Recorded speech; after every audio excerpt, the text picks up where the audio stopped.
ምድረ በዳ ሲሆን የሚታየው ነገር መልካም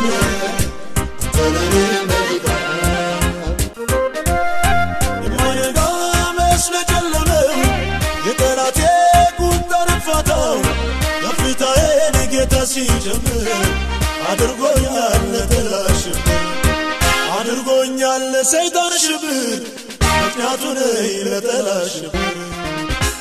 ተማምኜአለ ምንም አልሰጋም ተደግፌአለ እኔ አልናወጥም